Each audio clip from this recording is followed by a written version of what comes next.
Hello everyone, praise the Lord. As we are meditating the subject choices we make. As we all know, we understood yesterday, God has given the privilege of choice to human beings. And we have seen certain aspects of good deeds, kind deeds, acts of kindness, prayer, fastings. So in all this you have a choice to get the reward, and reward from God or reward from people. So we have understood this. Hope you are meditating the scriptures. Hope you are reading the scriptures. I want you to read and understand and pray to lead you all in a right path, to take the right choice in accordance with God's will. So my dear brothers and sisters, today I would like to share one more choice what we can make. The choice what we have in front of our life, in front of us.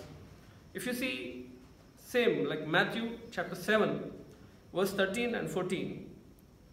Here Jesus Christ is talking about two gates. One is narrow one and one is wide gate. So what is wide gate and what is narrow gate? Let's understand. And here Jesus Christ is saying, enter through the narrow gate. It's a command Jesus is giving us. Command for what? To live with Him in eternal life. So why we need this narrow gate? What is this narrow gate actually? Narrow gate is nothing but your life must be changed into God's perspective. Your life must be changed into God's will. Because we were always expecting to live a comfortable, luxurious lifestyle. Many of us think if we work more and if we work hard in our young age, in our jobs, in our business, we'll get a good progress in our life and we'll have all and we achieve many things in life, and that is life. But what is real life? Real life is nothing but to have eternal life with God. So eternal life with God is very, very important.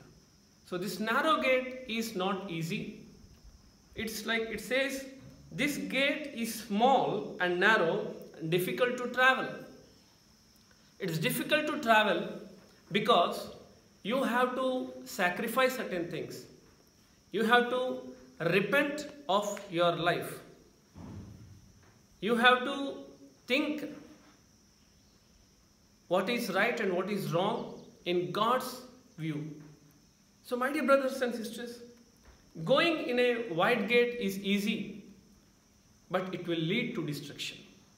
So the choice what you make today will lead you into God's will, or it will keep you away from God's will. So what is your choice? If you have this narrow gate, through your repentance of old life and leading your life in God, God will help you in leading a righteous path. And my dear brothers and sisters, in the same chapter, if you see verse 21 and 22-23, here Jesus says that not everyone who says to me, Lord, Lord, will enter the kingdom of heaven, but only he who does the will of my Father who is in heaven.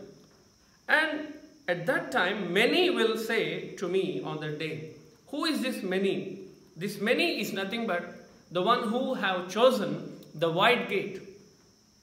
The gate which is wide is chosen by many. Even today we see many people like wide gate. Luxurious comforts, good lifestyle, everything, every facility, without any problem, without any famine, without any fastings. Everyone want everything to come into their hand so that they can enjoy the life. But the one who really repent, who live in the God's will, he will always sometimes suffer. As Paul says, I want to know Jesus and I want to be part of his sufferings. So I want to make everything, whatever I have, I count it as a dung. So what is our decision in our life? Are we really choosing the right path? Are we choosing the wrong path? We need to understand. So the choice what you make, it will determine your future. The choice what we make will determine our future. So my dear brothers and sisters, it's a small point to remind you there are two gates. One is wide gate and one is narrow gate. So narrow gate leads to life, the life with Christ, the life with God, eternal life. But the narrow gate the wide gate will lead to destruction. So what is your choice? So based on your choice, you take today, the decision you take today, God will lead you and God will guide you. And once you enter into this narrow gate, in the beginning you might feel trials, you might feel sufferings, you might feel problems, but once you are a spirit-filled man or woman, you will enjoy this gate. And all the comforts, luxuries, what you had before, you will not count them at all. So I wish you all the success in choosing the right gate in your life so that we can have a communion with God and also a complete fellowship with God in our lives. Thank you one and all.